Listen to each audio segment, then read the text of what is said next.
that I think is also hard for engineers is like, you gotta get out and talk to people early and frequently. You are talking a lot, listening more, and you're doing both of those way more than you're developing. And I think that's one of the keys. Like, it's very easy to like, I got a cool idea and just spend like, your entire weekend hacking away on it. But like, until you've vetted and validated that other people care about that and will pay you money for it, like you don't even have the inkling of a business, right? And so that was the part that was very hard for us early on, is like figuring out like where to find that feedback that we're looking for, right? Not feedback that validates your idea, right? You want some feedback that's going to invalidate that idea of it. Go about it in a scientific approach, and then make sure that like you're incorporating it into the thing that you want to build, right? Because you're going to get feedback, and some of it you're not going to love. Some of it's going to be extremely valid if you don't love it. Some of it's going to be extremely valid if you do love it. But like, that's the key, is just getting out there and just finding those early customers, iterating on ideas, getting feedback from people, and just devoting your entire life to it almost.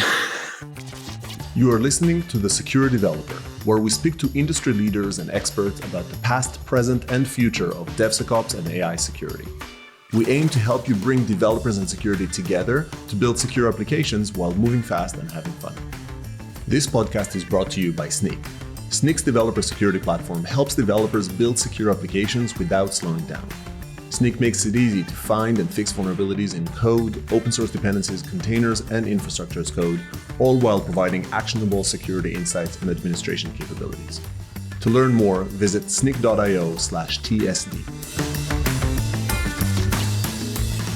Good morning, good afternoon. Welcome to everyone to another episode of The Secure Developer. I'm Danny Allen. Very excited to be back with you today because we have a very special guest, and that is the CEO and co-founder of Massdriver, Cory O'Daniel. Cory, welcome to the show. How are you?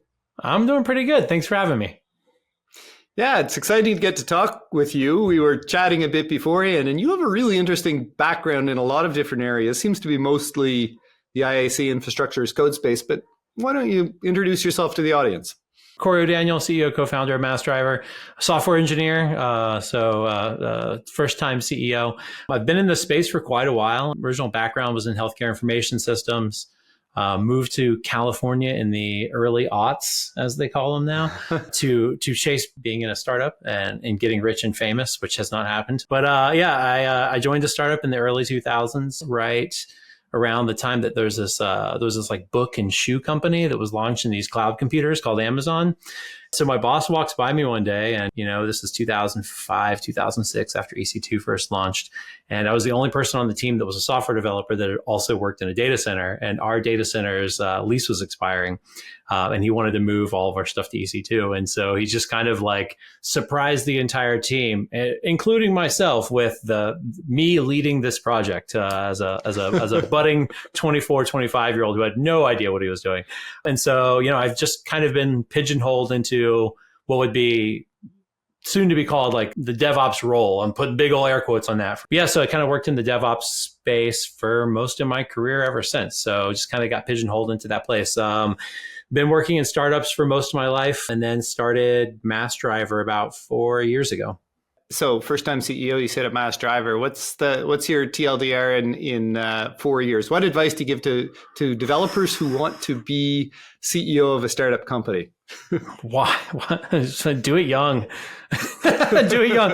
If you're over 40 and have kids already, you're going to be exhausted. That's my number one tip. It was funny. I was like, this will be easy. Start one of these. I mean, I've been a part of so many of them. I'm like, I'll do some CEOing and see how this goes. It's exhausting. I don't know. It's interesting. I feel like my advice, it may be deprecated, honestly. Like, the world has just changed so much since we started Massdriver. Like, ZERP's gone, right? Like, we're not making like easy money is gone. AI is here, and everybody's throwing their money at AI. Find something that you're going to love being CEO of, right? Like, I'm working on a developer tool. It's an idea that I love. It's something I've been passionate about for decades. I think that's the number one thing, is like, you're going to be in it. You're going to be in the grind. Make sure it's something you're super passionate about. But I think one of the other things I think is an evergreen piece of advice that I think is also hard for engineers is like, you got to get out and talk to people early and frequently. You are talking a lot, listening more, and you're doing both of those way more than you're developing. And I think that's one of the keys. Like, it's very easy to like, get, I got a cool idea and just spend like, your entire weekend hacking away on it. But like, until you've vetted and validated that other people care about that and will pay you money for it, like you don't even have the inkling of a business. Right. And so that was the part that was very hard for us early on, is like figuring out like where to find that feedback that we're looking for, right? Not feedback that validates your idea, right? You want some feedback that's going to invalidate that idea of it, go about it in a scientific approach, and then make sure that like you're incorporating it into the thing that you want to build, right? Because you're going to get feedback, and some of it you're not going to love. Some of it's going to be extremely valid if you don't love it. Some of it's going to be extremely valid if you do love it. But like, that's the key, is just getting out there and just finding those early customers, iterating on ideas, getting feedback from people, and just devoting your entire life to it almost. So you've always been in the infrastructure as code space. Is that a fair statement? Then you started in EC2, but then your evolution has been very much around infrastructure as code. Is that true? Yeah. So, I mean, I've pretty much worked on like teams that were, delivering self-service to engineers most of my career. So it's like, how do we take the infrastructure requests of developers and make it in a fashion that's easy for them to get it without them like asking ops to set something up for them, or asking us to write them some Terraform, or asking us how to troubleshoot something. Like, my goal has always been to make sure that developers can do that on their own without necessarily becoming me.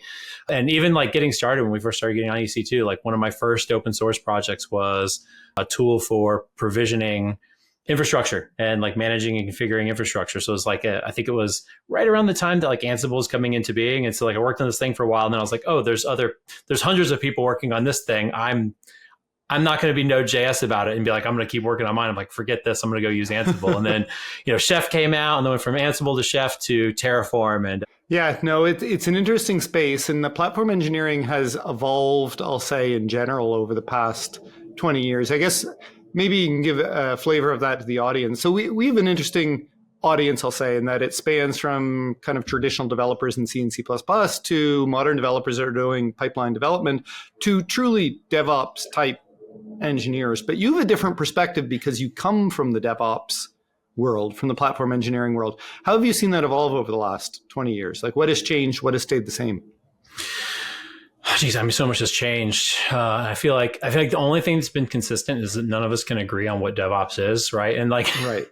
I think that's probably like the root cause of like how we've gotten to where we are today. Is like there was never like a concrete definition of it per se. It was like, we're going to tear down the barriers and like, or tear down the walls, and like nobody knew what that meant, right? And so some people went down this path, which was like, hey, that means developers do everything. And other people were like, well, that means we make a separate team that is like this like conduit for like handling developer requests. And other people are like, hey, well, do the, I'm gonna throw air quotes around it, the platform engineering approach, which is like, we're ops teams, but we're also software developers. And so we're going to build APIs and tooling to make it easier for developers. And like, that's always been the approach of DevOps that I've seen the most value in, is like getting that operations team to produce a product that developers can then use to access what they need to. I've always felt that was the spirit of the original definition of DevOps. I think that a couple of things have obviously changed over the years. Is like that term is fragmented greatly. I have a blog post I wrote a few years ago called DevOps is Bullshit, which kind of like tackles the idea of like how much it's sprawled. And then I think the other thing that's changed a lot though is, I have a piece on this too called Elephant in the Cloud, is like the way that we write software really hasn't changed much since like the old days of COBOL. Like, we have conditionals and loops and variables, different syntaxes. Yeah. But like the way that we run stuff has changed fundamentally multiple times in the past 25 years. We went from mainframes to servers to VMs to serverless to containers to serverless containers, and now we're all just making open AI calls, right? Like, it just keeps changing, right? So it's like, and that's one of the things that sucks is like, it's when you're looking at like the operational side of the world, when that whole world is just changing like every couple of years, like that's one of the things that makes it very hard for, I think, developers to stay up on like the cloud, right? Like I can sit and I can know Node, I can know my Ruby, I can talk to a business person and like figure out how to build a feature. But when like the way that my software is running is changing every couple of years, like that's a lot to stay on top of, right? That is in and of itself a full-time job just to understand the cloud. Yeah. I mean, I think a ton's changed. And, that one through line is It keeps changing.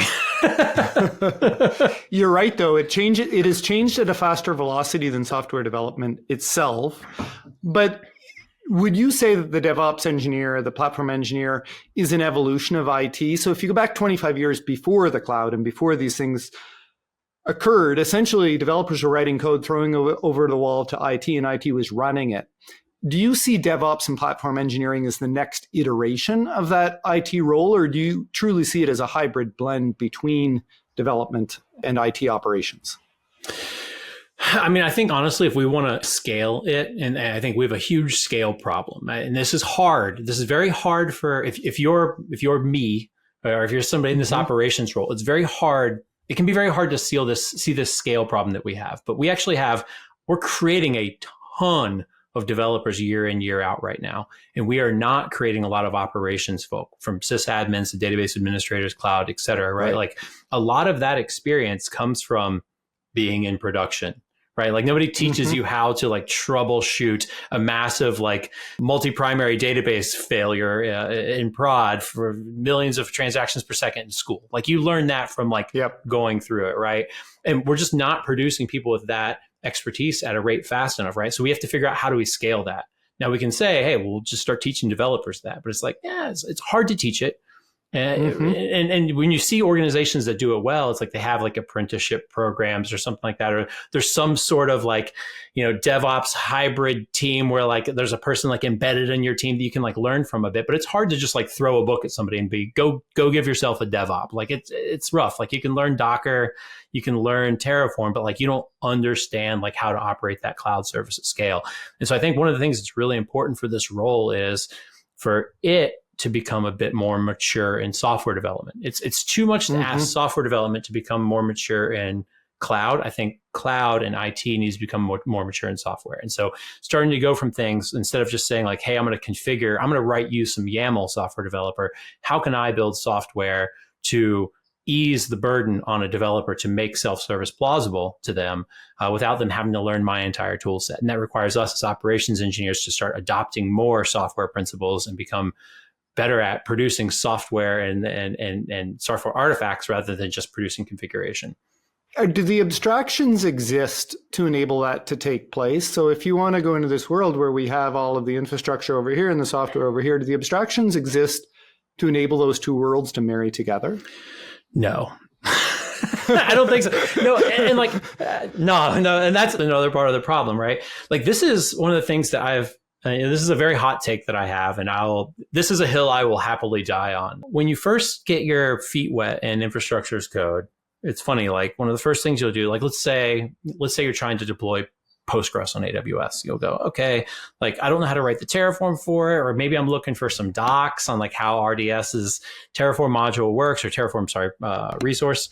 You go Google it, and boom, the first thing that comes up is the public RDS module. And you're like, oh, somebody's already done this for me. It's like, well, they haven't. You still have to write your own Terraform to consume that Terraform. So you have to do something.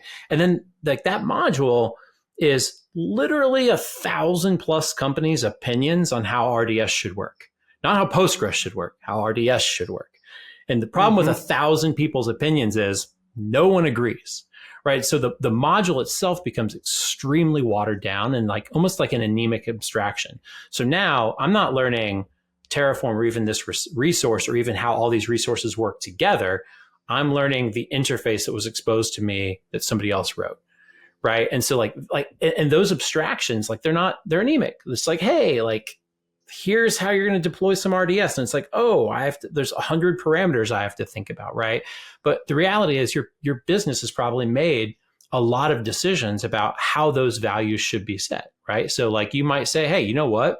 If it's a production workload, we always have hourly snapshots and, or maybe if you're using serverless, you're doing like point in time recovery, right? And you probably say, hey, you know what?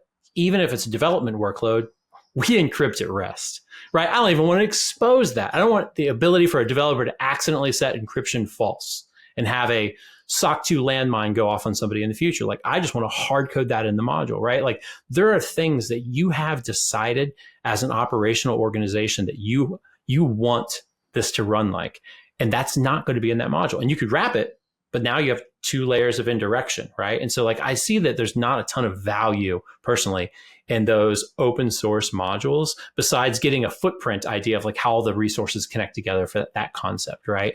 And I think that's one of the things that's hard is like, there's never going to be great public abstractions because they don't take into account your business and your operations team's rules, security, and compliance.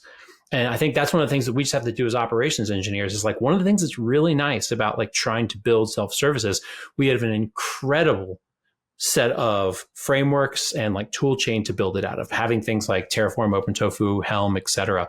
That's already built. We just got to put some stuff around it to make it easier for developers, right? And if we can lower that learning curve for them and make it the language that they understand, right? Like developers don't necessarily care about the availability zones, right? If I'm making a new service and I'm like, oh, I need Redis for caching, or I need Redis for user sessions. I don't want to stop to think about availability zones. And the operations team is probably like, hey, if it's production, we need like at least 2, right? Maybe they pick 3. I've seen developers be like, how many zones are available? Oh, 6. Is that highly available? It's like, no, that's expensive. That's expensive is what you just did. It's not, sure, it's highly available, maybe too highly available, right? And so like, that's the thing that sucks is like, you're just constantly shifting that onto them if you're not designing these abstractions yourself. How prescriptive do those modules have to be for the organization? And is the prescriptive nature of, how many databases you have or how much redundancy you have or how often you do backups, is that dependent on the vertical or the company, or it is truly down to the organization? Like, where does that abstraction, where does it get set? I think it comes down to the organization. But I think the funny thing with this is many organizations do this already. They just don't do it in software, right? Which is the thing that's this is maddening to me. Like, you start out in one of 2 states. You're either saying developers do all this Terraform and cloud configuration stuff themselves, or operations does it or helps with it, right? And if they're doing it themselves and you're a huge company, you probably have a bit of chaos and not a lot of fragmentation, right? Right. But that standardization, so many companies are like, oh, we want some standardization. It's like, excuse me, you want some what? Well, then you got to have questions that you ask people, right? And it's funny, like the kind of like the realization of this for me was a few years ago where I had been asked, we had this monolith that we were breaking down. And as part of this, it's like, okay, well, the database kind of has to be like ripped into like 3 or 4 pieces. And over a couple of days, the leads on these different projects where we're kind of splitting this monolith up, we're splitting into 1,000 pieces, reasonable size services, not microservices. Over about a week, the leads of each of these teams asked me almost the exact same questions about Postgres. And it was funny because I'm literally having this conversation like 4 times. And they're like, hey, what size, what instance class do I pick for this? And it's like, my response is me asking them questions about their expected workload. Right. And it's like that. So I'm having a conversation with them. I'm doing a little bit of this DevOps thing where we're collaborating. Right. Like, we're having a conversation about it. I'm receiving information about their workload. I'm starting to understand it. And then I'm going to take that, run it through the computer that is my brain, and an instance class is going to come out the other side. Right. And I was just like, I've been asked this 4 times.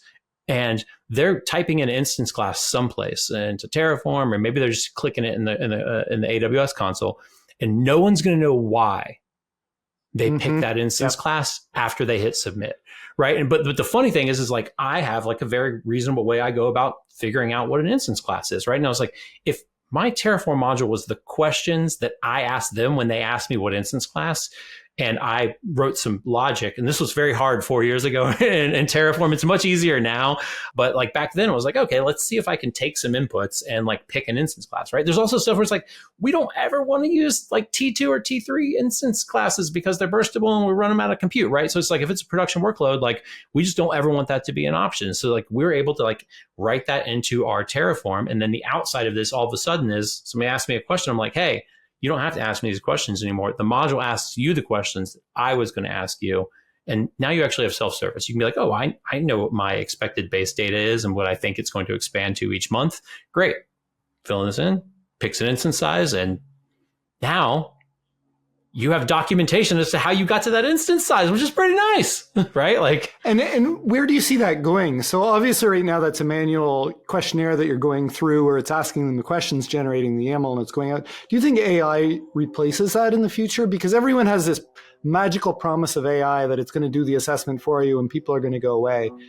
Do you think that's a realistic expectation around the infrastructure as code, or no, that, we're 5 years, 10 years away from that? Yeah. So when we designed that was the interface to the Terraform modules, was those questions. So it was like, it wasn't like, hey, here's all the attributes of AWS's service. It was like, here is what the ops team would have asked you to configure this thing.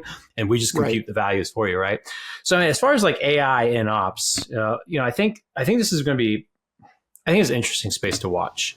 I think we all have to have our expectations like checked though. Like I use, right. Cause like, I'm going to say like, I don't think it's there yet, but at the same time I use AI every day.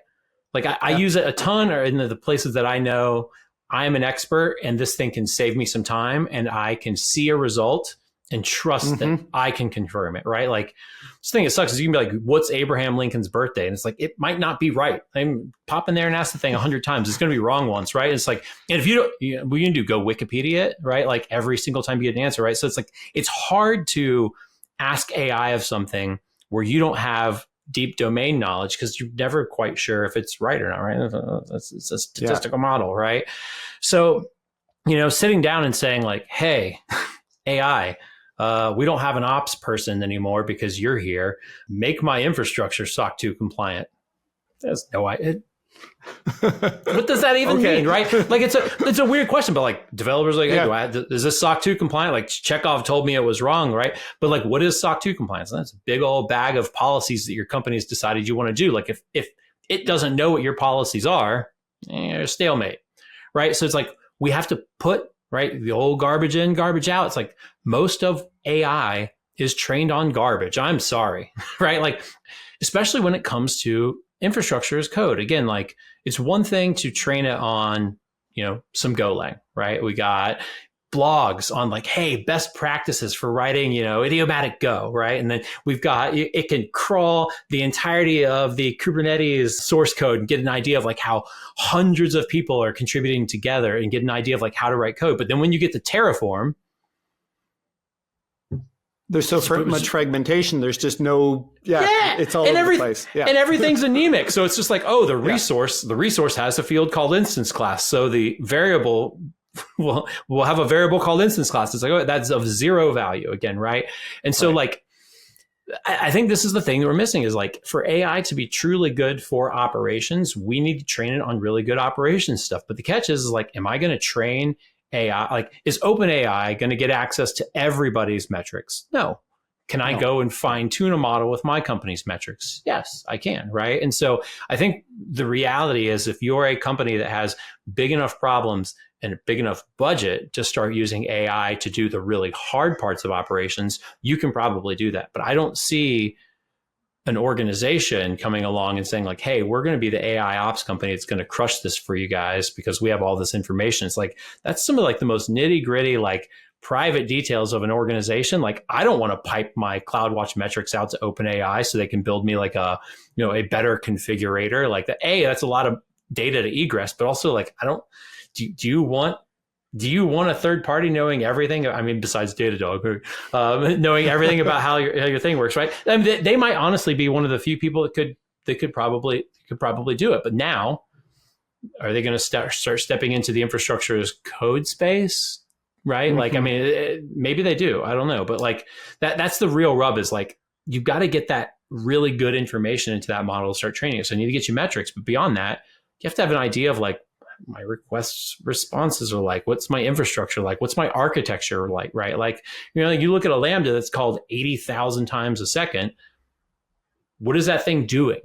I don't know. It's getting called 80,000 times a second. Why? I don't know. Is it a loop?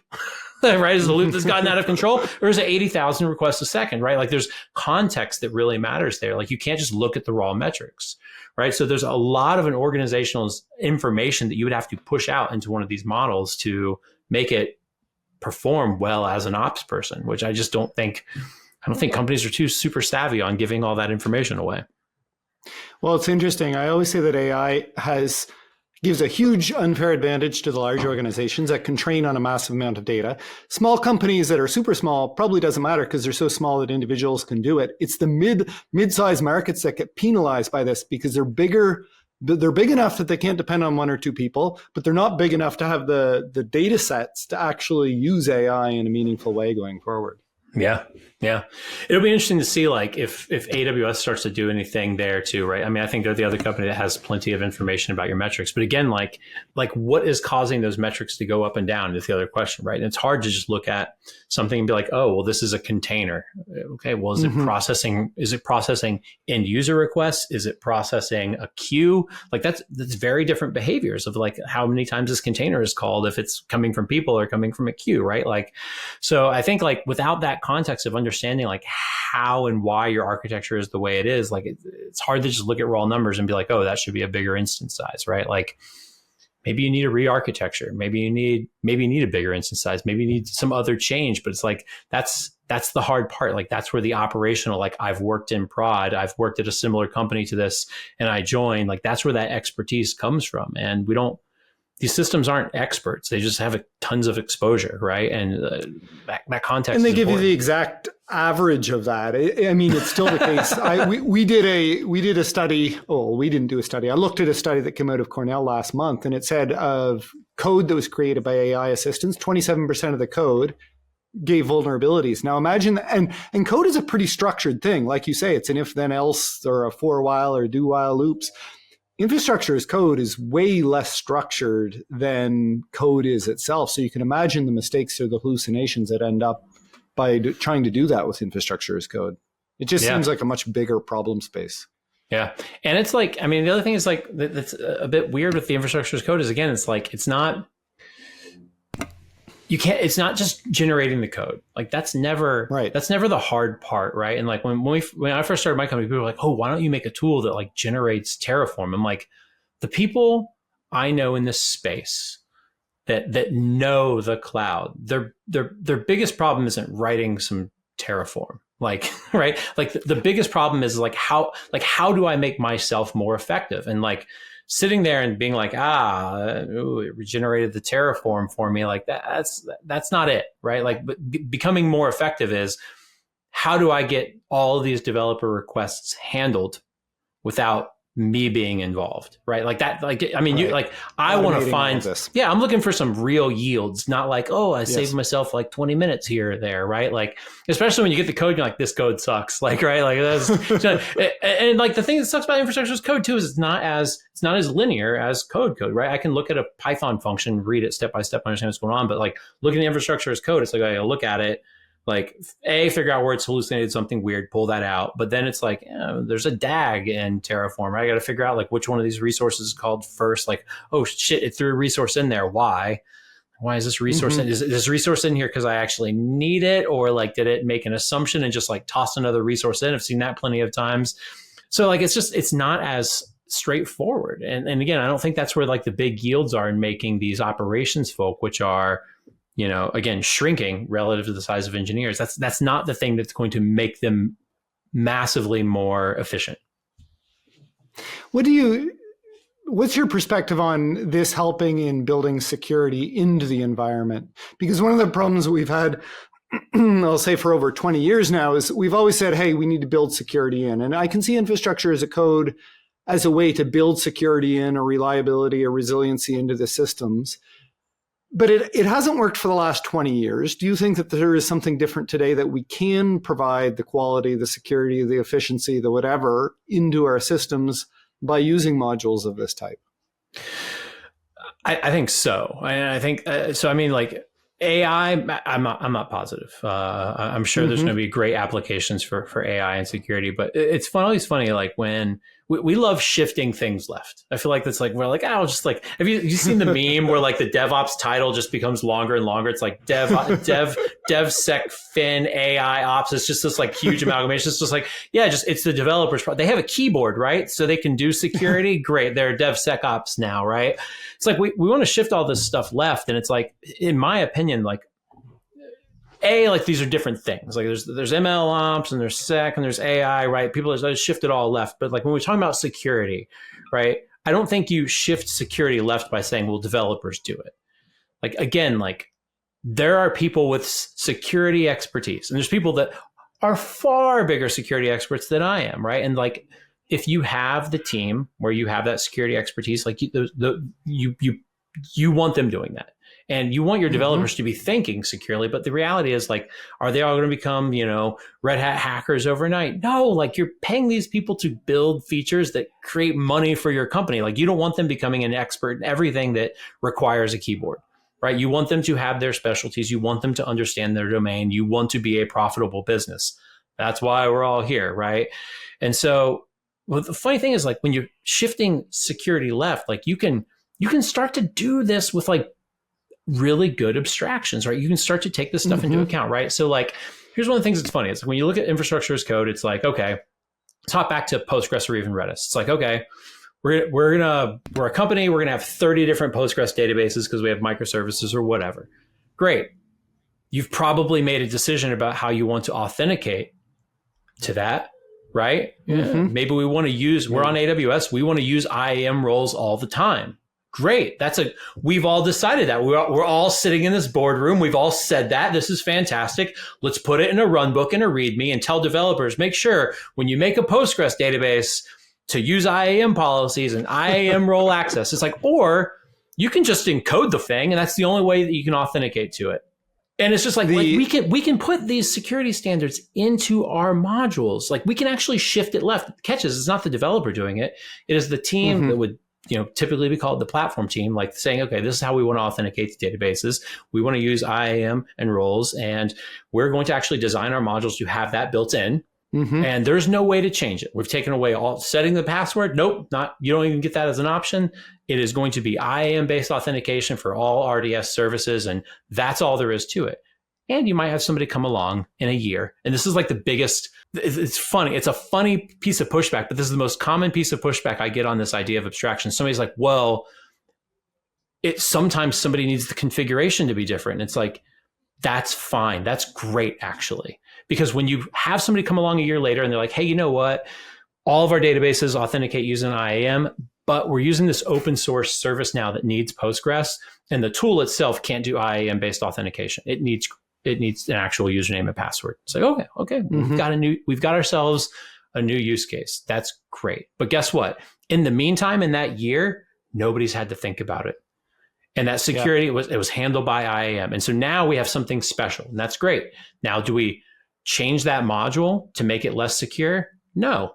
We say you've got an edge case. We have edge cases, right? And you make a second module. These things are not these like just carved from marble, like amazing pieces of software. Dude, it's a bag of JSON you hit an API with. Just make a second one and call it less secure Postgres module. And people are going to see it and get and be like, well, that's not the one I want to use.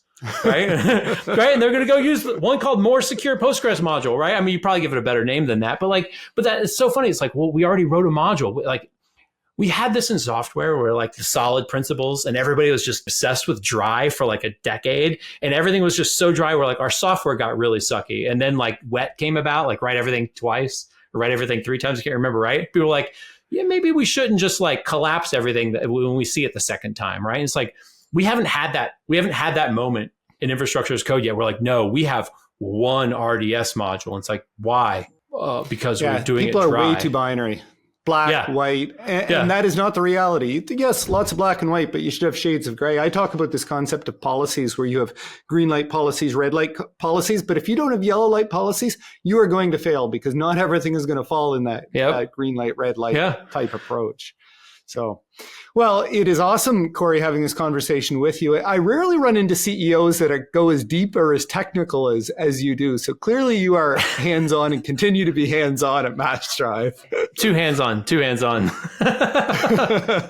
Yeah. We joke sometimes that CEO means Chief Elixir Officer because we're an Elixir-based company. But, so I need to be more executive and less Elixir. Yes, you're a celebrated author of Bonnie, which is an Elixir-based open source component, correct? It is. Whoever's celebrating me, like, invite me to the party. I haven't been there yet. Yeah. So it's a operator framework for extending Kubernetes in Elixir, and this is very important. Like people are like, why does this exist? Well, because 7 years ago, I didn't want to write Golang. It's just like, I was working a lot. I was consulting. I was working a lot in Kubernetes. I write mostly in Elixir and Erlang these days, or those days. Now I write a lot of Golang. So I'm just like, what do I do? But yeah, so it's funny. It was like 7 years ago, I was like, I'll do anything not to learn Go. I'm like, I guess I'll just write my own operator framework from scratch. I don't know if that's the fastest way to do it or not. No, but anyway. But that is the way that we do things, right? We see an open source project and we're like, that's not the way I would do it. And you have to rewrite the entire thing from scratch. It's the only way to develop. Well, I'm a hands-on learner myself. And so when I want to learn something, I do the exact same thing. Yeah. So I totally get it and appreciate it. I'll tell you what, people are like, how did you learn so much about Kubernetes? I'm like, writing an operator framework. Like you end up like just deep in how the thing works. And I'm just like, the best way to learn the thing is read the Kubernetes IO docs or just go write your own framework and you'll learn a lot. You'll get these. Yes, believe me, I know a lot about the wrinkles on the forehead and all over. Last question. I guess I'm curious, Cory, you've seen a lot in the infrastructure as code space. What makes you most optimistic about the future? Like, where do you think we're going? And well, maybe it doesn't make you optimistic, but what do you think is most exciting about where the industry is going? I think we're starting to get to the point where we're having that, and this is a very odd thing to be excited about. I'm not floored by AI. It's not blowing me away right now. I think we'll probably get to a point where it's pretty substantial. But like, again, like you were saying earlier, like if you're not one of the huge companies, like it's hard to get really good operational yield out of AI today. I think one of the things that is most important and most exciting is there's a lot of people that are starting to beat this like drum of platform engineering. And I could go into that a bit more. Like I hate that. I'm the host of the Platform Engineering podcast. I hate that we have to use this term to like move forward, but it's where we are, right? Like platform engineering is starting to become big and people are starting to, associate it with this idea of the operations team or like the operations minded folk producing actual software for people to consume. And I think that was the original intention of where we were with DevOps 20 years ago or 18 years ago or whatever, right? And like the idea that like that is starting to come around, we've had to create a new term just to like kind of separate it from what DevOps has become today. That's fine. It sucks that we just had to rebrand the same idea, but this is where we are. And the fact that people are starting to bring in some of these software principles, right? Like I'm not the only person that's talking about abstractions and starting to take some of these principles and like moving away from dry. And like the fact that there's a bunch of voices starting to talk about this, I think that we're close to getting to that software maturity point that we kind of hit in the early 2000s, right? For people that were like writing software in like the late 90s, early 2000s, it sucked, right? Like it was, yes. I mean, it was fun, but it was just like every code base was a mess, right? And then, and then we started having principles like 12 factor and like people starting to take these bigger ideas of like how to write good software together. And I think we're starting to get to that point in operations. And the big boon there is if we can start doing that and provide these better APIs for developers, better DevOps, better self-service, we're going to get better compliance. We're going to get better security because that will be ingrained in the product that we're creating rather than shoved off onto some random person to figure out, right? And I think one of the things that's more important than anything else right now, especially in the world that we're entering slowly, is we need to have more secure software by default.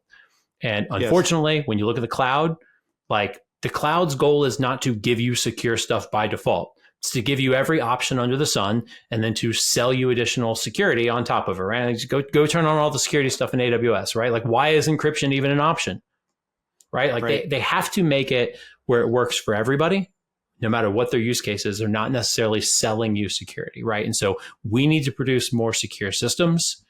That starts with operations starting to encapsulate and truly shift security left by starting to lean into platform engineering and these ideas of shipping software instead of shipping configuration.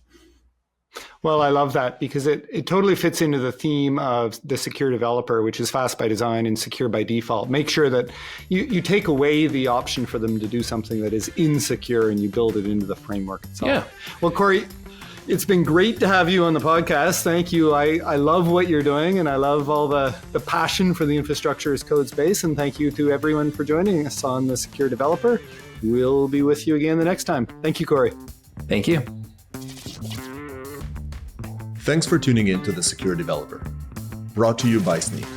We hope this episode gave you new insights and strategies to help you champion security in your organization. If you like these conversations, please leave us a review on iTunes, Spotify, or wherever you get your podcasts, and share the episode with fellow security leaders who might benefit from our discussions. We'd love to hear your recommendations for future guests, topics, or any feedback you might have to help us get better. Please contact us by connecting with us on LinkedIn under our Snyk account, or by emailing us at thesecuredev@snyk.io. That's it for now. I hope you join us for the next one.